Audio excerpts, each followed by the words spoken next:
नमस्कार, मैं रहबर सिंह बारी। आज के इस बुलेटिन में बात होगी दो दलित बड़े नेताओं के आपस में हाथ मिलाने से बढ़ी सियासी पारी की।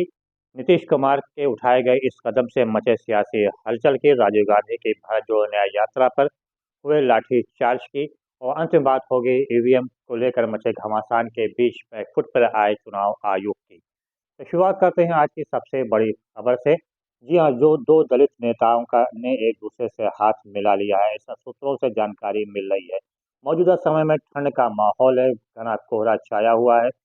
ये और वातावरण का जो तापमान है वो लगातार गिर रहा है, लेकिन इन सब के बीच सियासी पारा बढ़ता जा रहा है।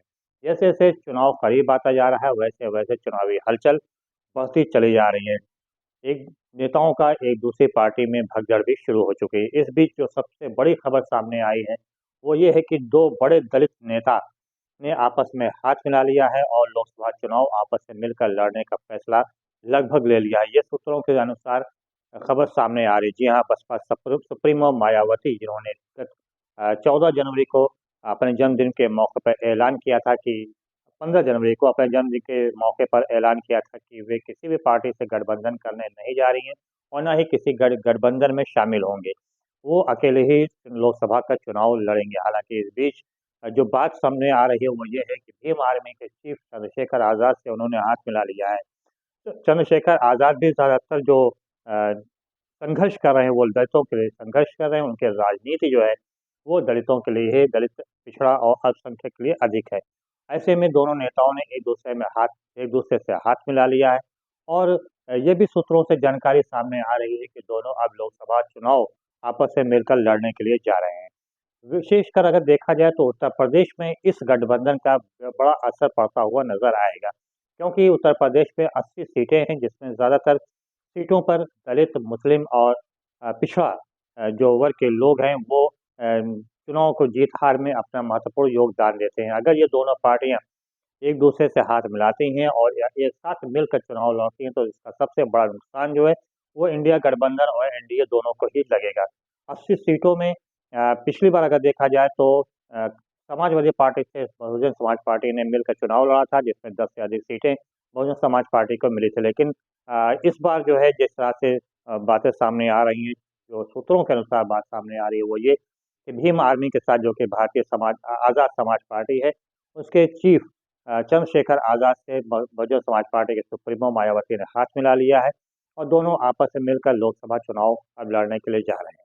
अगर ऐसा होता है, ये गठबंधन हो जाता है, तो सब उत्तर प्रदेश में ही नहीं बल्कि छत्तीसगढ़ और राजस्थान, मध्य प्रदेश, पंजाब और गोवा, दिल्ली, इन सारे स्थानों पर बड़ा प्रभाव पड़ेगा, क्योंकि इन सभी क्षेत्रों में दलित और मुस्लिम आबादी बहुत ही अधिक है। और जाहिर-सी बात है कि अगर ये दोनों इकट्ठा हो गए तो इसका असर न सिर्फ बहुजन समाज पार्टी की सीटें बढ़ेंगी, बल्कि भीम आर्मी की भी सीटें बढ़ना तय है। बहरहाल ये तो अभी शुरुआती दौर है, जो कि सूत्रों से जानकारी निकल कर आ रही है। फिलहाल आने वाले समय बताएगा कि दोनों के बीच गठबंधन होता है तो किस प्रकार होता है। फिलहाल नज़र सबकी आज सबसे बड़ी सियासी हलचल की रही बिहार में, जहाँ पे नीतीश कुमार एक सरकारी कार्यक्रम में भागीदारी करने के बाद अचानक राजभवन पहुँच गए और राज्यपाल से मिलने पहुँच गए। लगभग 40 मिनट तक राज्यपाल से उनकी वार्ता हुई और बाहर निकले, लेकिन उन्होंने इस बात के बारे में किसी कोई जानकारी नहीं दिया कि आखिर वो क्यों वहाँ पर मिलने के लिए गए थे। ज़ाहिर-सी बात है, 40 मिनट तक राज्यपाल से जो वार्ता हुई है नीतीश कुमार की, जो कि मुख्यमंत्री हैं बिहार के, और उनके साथ जदयू के बड़े नेता भी साथ में शामिल थे, सांसद भी शामिल थे। और ऐसे में राज्यपाल से उनकी मुलाकात को लेकर चुनावी सरगर्मी बढ़ गई है और चुनावी हलचल बढ़ गई है और कयासों का दौर भी शुरू हो चुका है, क्योंकि बीते कई दिनों से लगातार ये बात सामने आ रही थी कि नीतीश कुमार एनडीए के संपर्क में हैं और कभी भी वो इंडिया का साथ छोड़ सकते हैं। इसके अलावा यही बात सामने आ रही थी कि वो गठबंधन की जो सरकार चल रही है, वो गठबंधन की सरकार से वो अपने कदम को पीछे खींच सकते हैं और एक बार फिर से भारतीय जनता पार्टी के साथ मिलकर वहाँ की सरकार बना सकते हैं, गठन कर सकते हैं। बीते दिनों 2 दिन पहले ही लालू यादव और तेजस्वी यादव, जो कि डिप्टी सीएम हैं, वो नीतीश कुमार से मिलने भी गए थे, उनके आवास पे मिलने गए थे। और यहाँ तक कि बात सामने आ रही थी कि उस समय बात जो हुई थी वो सीट शेयरिंग को लेकर हुई थी, ये कहा जा रहा था। लेकिन जो कयास अब लगाए जा रहे हैं उससे यही है कि शीघ्र ही हो सकता है कि नीतीश कुमार जो हैं वो इंडिया गठबंधन के साथ-साथ जिस गठबंधन की सरकार चले उस गठबंधन को ही छोड़ दें। वो एनडीए में शामिल हो जाएँ और भारतीय जनता पार्टी के साथ मिलकर एक बार फिर से सरकार का गठन कर लें और लोकसभा चुनाव में एक बार फिर से भारतीय जनता पार्टी के साथ मिलकर चुनाव लड़ें, जैसा कि पिछले वाले में कि उन्होंने किया था। उसमें उनको काफ़ी लाभ मिला था और 19 सीटें लगभग जदयू को मिली भी थी। बहरहाल प्रयासों का दौर चल निकला है और देखना ये है कि अभी 1-2 दिनों में और कितना सियासी हलचल बिहार में मचता है। फिलहाल निगाहें सबकी असम में लगी हुई हैं, जहाँ पर गुवाहाटी में भारत जोड़ो यात्रा में राहुल गांधी के प्रवेश करने जा रहे थे, लेकिन वहाँ की पुलिस ने गुवाहाटी में प्रवेश करने से रोक दिया। जगह-जगह बैरिकेडिंग कर दी गई। जब बैरिकेडिंग को तोड़कर कांग्रेसी नेता आगे बढ़ने की कोशिश किया गया, तो बताया जाता है कि लाठीचार्ज भी किया गया।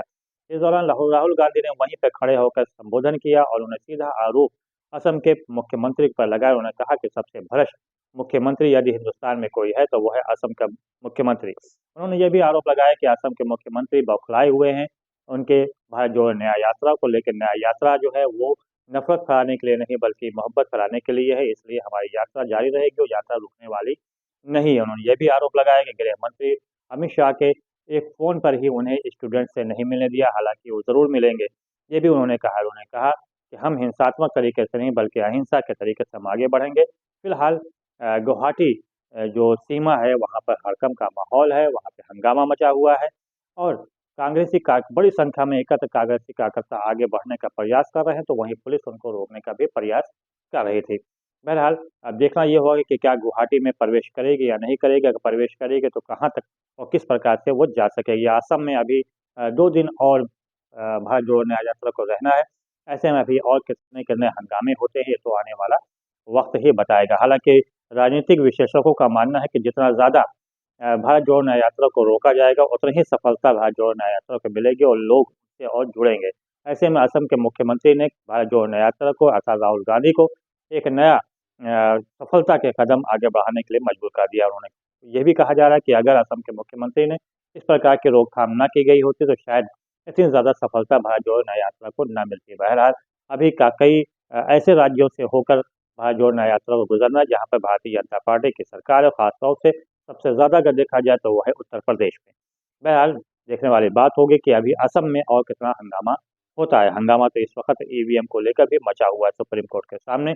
वहाँ पे बड़ी संख्या में अधिवक्ता लगातार ईवीएम को लेकर हंगामा खड़ा किए हुए हैं और उनका कहना है कि ईवीएम से चुनाव ना करा के बैलेट पेपर से चुनाव कराया जाए। ये भी दावा किया जा रहा है कि ईवीएम को आसानी के साथ हैक किया जा सकता है और ये कहा भी जा रहा है कि चुनाव आयोग उन्हें 50 ईवीएम दे दे, वो हैक करके दिखा देंगे सुप्रीम कोर्ट के जज के सामने।